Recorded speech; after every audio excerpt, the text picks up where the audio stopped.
Hi friends, എല്ലാവർക്കും പുതിയൊരു release സ്വാഗതം. ഇന്നത്തെ വീഡിയോ ഞാൻ നിങ്ങൾക്ക് ഊബർ ആപ്പിൽ പുതിയതായിട്ട് വന്നിട്ടുള്ള റെഫർ ആൻഡ് ഏൺ പ്രോഗ്രാമിനെ കുറിച്ചാണ് സംസാരിക്കാൻ പോകുന്നത്. നിങ്ങൾ അക്കൗണ്ട് ഓപ്ഷൻ ക്ലിക്ക് ചെയ്തിട്ട് അതിൽ ഏറ്റവും താഴെ റെഫർ ഫ്രണ്ട്സ് അൺലോക്ക് ഡീൽസ് എന്ന് പറഞ്ഞിട്ടുള്ള ഒരു ഓപ്ഷൻ കാണാൻ സാധിക്കും. അത് ക്ലിക്ക് ചെയ്താൽ നിങ്ങൾക്ക് കാണാൻ സാധിക്കും ഇപ്പം 25% റെഫർ ഏണിങ്സ് നിങ്ങൾക്ക് ലഭിക്കുന്നുണ്ട്. അപ് ടു 100 രൂപ വരെ ഒരാൾ റെഫർ ചെയ്താൽ കിട്ടും. അത് നിങ്ങൾക്ക് നിങ്ങളുടെ അടുത്ത 3 ഊബർ ട്രിപ്പിൽ നിങ്ങൾക്ക് അത് യൂസ് ചെയ്യാൻ സാധിക്കുന്നതാണ്. ഇതിൻ്റെ കൂടുതൽ ടേംസ് ആൻഡ് കണ്ടീഷനിലേക്ക് പോകുന്നതിന് മുമ്പ് എങ്ങനെ റെഫർ ചെയ്യേണ്ടത് ഞാൻ കാണിച്ചുതരാം. നിങ്ങൾക്ക് നിങ്ങളുടെ കൂപ്പൺ കോഡ് താഴെ കാണാൻ സാധിക്കും. റെഫർ കോഡ്, ഈ റെഫർ കോഡ് നിങ്ങളുടെ ഫ്രണ്ട് രജിസ്റ്റർ ചെയ്യുമ്പം അടിച്ചാൽ അവർ നിങ്ങളുടെ റെഫറലാവുന്നതാണ്. അല്ലെങ്കിൽ താഴെ കാണുന്ന ഇൻവൈറ്റ് ഫ്രണ്ട്സ് ഓപ്ഷൻ ക്ലിക്ക് ചെയ്ത് നിങ്ങൾക്ക് വാട്സപ്പ് ത്രൂ ഒക്കെ നിങ്ങൾക്ക് ഈ റെഫർ ലിങ്ക് അയക്കാം. നിങ്ങളുടെ റെഫർ ലിങ്ക് വഴി ആരെങ്കിലും ഇത് രജിസ്റ്റർ ചെയ്തിട്ട് ലോഗിൻ ചെയ്താൽ അവർ ഊബർ ട്രിപ്പ് ബുക്ക് ചെയ്ത് നിങ്ങൾക്ക് അവർ റെഫറിൽ കിട്ടുന്നതാണ്. ഇതിൻ്റെ കുറച്ച് FAQs നോക്കാം.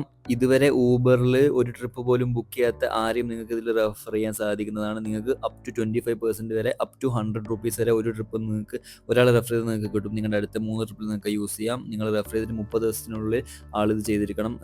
ഫസ്റ്റ് അവർ ട്രിപ്പ് ബുക്ക് ചെയ്യുമ്പോൾ അവർക്കും ഓഫർ കുറച്ച് ഡിസ്കൗണ്ട് കിട്ടും. ഫസ്റ്റ് ട്രിപ്പിൽ നിങ്ങൾക്കും ഡിസ്കൗണ്ട് കിട്ടുന്നതാണ് അപ് ടു 100 രൂപ വരെ. പിന്നെ നിങ്ങൾക്ക് മാക്സിമം ഒരു അക്കൗണ്ടിൽ നിന്ന് 20 പേരെ മാത്രമേ റെഫർ ചെയ്യാൻ പറ്റും. 20 പേര് കൂടുതലുണ്ടെങ്കിൽ നിങ്ങൾ അടുത്ത രണ്ടാമത്തെ അക്കൗണ്ട് എടുത്ത് നിങ്ങൾക്ക് റെഫർ ചെയ്യാൻ സാധിക്കുന്നതാണ്. പിന്നെ ഊബർ ഓട്ടോയിൽ ഈ റെഫർ ഏണിങ്സ് റെഡീം ആവില്ല എന്ന് പറയുന്നുണ്ട്. ശ്രദ്ധിക്കുക, ഊബറിൽ കാറിൽ മാത്രമാണ് ഇതിൽ അപ്ലിക്കബിൾ ആവും. അപ്പോൾ നിങ്ങൾ കാർ ബുക്കിങ്സ് ചെയ്യുമ്പോൾ ഈ റെഫറൽ ഏണിങ്സ് നിങ്ങൾക്ക് റെഡീം ചെയ്യാൻ പറ്റുക. പിന്നെ ഇതിൽ ക്യാൻസലേഷൻസ് ചെയ്യുമ്പം റെഡീം ആവില്ലെന്നും, പിന്നെ വെയിറ്റിംഗ് ചാർജ്, സർചാർജ്, ടോൾ ഫീ, ഇങ്ങനത്തെ കാര്യങ്ങൾക്കൊന്നും ഈ റെഫറൽ ഏണിങ്സ് യൂസ് ചെയ്യാൻ പറ്റില്ല എന്നും പറയുന്നുണ്ട്. അപ്പോൾ അതും നിങ്ങൾ ശ്രദ്ധിക്കുക. അപ്പോൾ നിങ്ങളൊരു ഊബർ യൂസർ ആണെങ്കിൽ നിങ്ങളുടെ ഫ്രണ്ട്സോ റിലേറ്റീവ്സോ ഊബർ യൂസ് ചെയ്യാത്ത ആരെങ്കിലും ഉണ്ടെങ്കിൽ നിങ്ങൾ അവർക്ക് നിങ്ങളുടെ ലിങ്ക്, റെഫർ ലിങ്ക് അയച്ചു കൊടുത്ത് മാക്സിമം ക്യാഷ് ബാക്ക് ചെയ്തെടുക്കുക.